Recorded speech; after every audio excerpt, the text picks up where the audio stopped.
رمضان کا مہینہ ہے، ہم اللہ تعالیٰ سے دعا کر سکتے ہیں کہ اللہ تعالیٰ اگر ہم گناہ کبیرہ میں مبتلا ہیں تو اللہ تعالیٰ سے ہم معافی مانگ کے اپنے گناہ کبیرہ کی، تو اللہ تعالیٰ سے ہم معافی مانگ کے جنت میں جانے والے عمل کر سکتے ہیں اور اپنی ان برائیوں کو اپنے آپ سے دور کر سکتے ہیں۔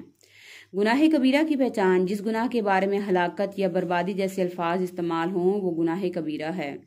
قرآن پاک میں اللہ تعالیٰ ارشاد فرماتے ہیں وَيْلٌ لِّكُلِّ ہُمَزَةٍ لُمَزَةٍ، ہلاکت ہے ہر اس آدمی کے لیے جو منہ در منہ برائی کرے اور جو پیٹھ پیچھے برائی کرے۔ جس گناہ کے بارے میں جہنم کی وعید آئی ہو وہ گناہ کبیرہ ہے۔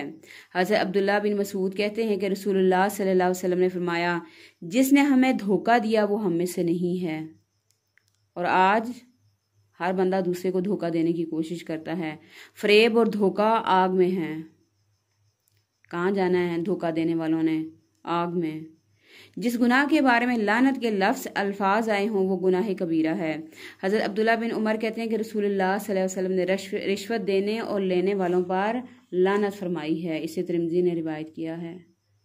اور ہمارے معاشرے میں رشوت کتنی عام ہو چکی ہے کہ جب تک رشوت نہیں دیں گے اس وقت تک ہمارا جائز کام بھی نہیں ہوگا۔ اور جو لوگ رشوت لے رہے ہیں وہ کیا کر رہے ہیں؟ وہ اپنے گھروں کو، اپنے پیٹوں کو آگ سے بھر رہے ہیں۔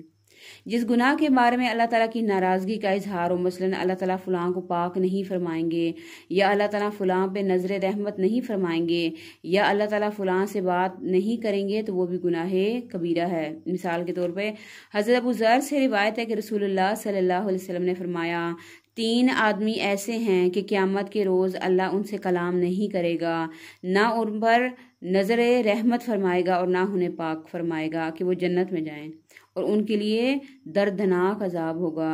رسول اللہ صلی اللہ علیہ وسلم نے یہ بات 3 مرتبہ ارشاد فرمائی۔ حضرت ابو ذر نے عرض کیا وہ لوگ نامراد اور برباد ہوں یا اللہ کے رسول وہ کون سے لوگ ہیں؟ آپ نے ارشاد فرمایا ازار ٹخنوں سے نیچے لٹکانے والا، یعنی اپنی شلوار کو یا جو بھی اس نے مرد نے کپڑا پہنا ہوا ہے اس کو ٹخنوں سے نیچے کرے۔ بعض لوگ تکبر کی وجہ سے کرتے ہیں، ان سے جب کہا جاتا ہے کہ اللہ کے رسول نے منع فرمایا ٹخنوں سے نیچے شلوار کو نہیں کرنا چاہیے، تو وہ کہتے ہیں نہیں ہماری عادت ہے، یعنی حدیث کے مقابلے میں اس نے اپنے نفس کو زیادہ ترجیح دی، اللہ اور اس کے رسول کی بات کو پیچھے کر دیا۔ تو یہ کس میں آتا ہے؟ تکبر میں۔ ازار ٹخنوں سے نیچے لٹکانے والا، نیکی کر کے احسان جتلانے والا۔ بعض لوگ کہتے ہیں نا کہ آپ تو ہمارے ٹکڑوں پہ پلے ہیں، ہمارا اترا ہوا آپ پہنتے رہے ہیں، ہمارا دیا ہوا آپ کھا رہے ہیں، آج ہم سے نمک حرامی کر رہے ہیں۔ تو اس طرح کے الفاظ ادا کرنا، یا جھوٹی قسم کھا کر مال بیچنے والا۔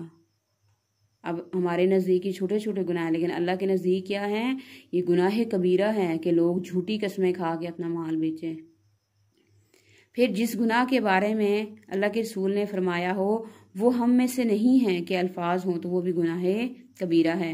حضرت ابو ہریرہ کہتے ہیں کہ رسول اللہ صلی اللہ علیہ وسلم نے فرمایا جس نے عورت کو اس کے شوہر کے خلاف یا نوکر کو اس کے مالک کے خلاف بھڑکایا وہ ہم میں سے نہیں ہے۔ کہ میاں بیوی کے درمیان انسان جدائی ڈال دے، خواہ وہ کسی رشتے کے لحاظ سے ہو، کہ کوئی خامد بیوی کو محبت سے بیٹھا ہوا نہیں دیکھ سکتا ہے کہ اس میں ان کے اندر ضرور لڑائی ہونی چاہیے اور ان کے درمیان ضرور جو ہے وہ پھوٹ ڈالنی چاہیے، اور جس مالک کو نوکر کو مالک کے خلاف کر دیا جائے۔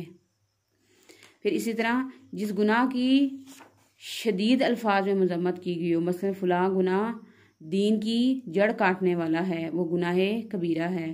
مثلا حضرت زبیر بن عوام سے روایت ہے کہ رسول اللہ صلی اللہ علیہ وسلم نے فرمایا پہلی قوموں کی بیماری تمہارے اندر بھی آ گئی ہے، یعنی بغض اور حسد، حالانکہ یہ تو مونڈ دینے والی ہے۔ میں یہ نہیں کہتا کہ یہ بیماری بالوں کو مونڈ دینے والی ہے، بلکہ میں یہ کہتا ہوں کہ یہ انسان کے دین کو مونڈ دینے والی ہے۔ کیا چیز؟ بغض اور حسد، کہ دل میں کسی کے خلاف برا سوچنا، اور حسد کہ اگر میرے پاس نہیں ہے تو اس کے پاس سے بھی چلا جائے، اس کے پاس بھی یہ کیوں ہے۔ جس گناہ کے لیے فلان جنت میں داخل نہیں ہوگا جیسے الفاظ آئے ہوں۔ حضرت جبیر بن موتم سے روایت ہے کہ رسول اللہ صلی اللہ علیہ وسلم نے فرمایا قاطع رحم جنت میں نہیں جائے گا، یعنی رشتوں کو توڑنے والا، خاندانوں میں لڑائیاں ڈلوانے والا، خاندانوں میں فساد ڈلوانے والا، لوگوں کو الگ کرنے والا۔ جس گناہ کے بارے میں کفر کے لفظ آئے ہوں، مثلا حضرت ابو ہریرہ کہتے ہیں کہ رسول اللہ صلی اللہ علیہ وسلم نے فرمایا لوگوں میں 2 باتیں ایسی ہیں جو کفر کی ہیں۔ نمبر 1 نسب کا تانا دینا، یعنی ذاتوں کا تانا دینا کہ آپ تو ہیں ہی کمی کمینے یا اس طرح کے۔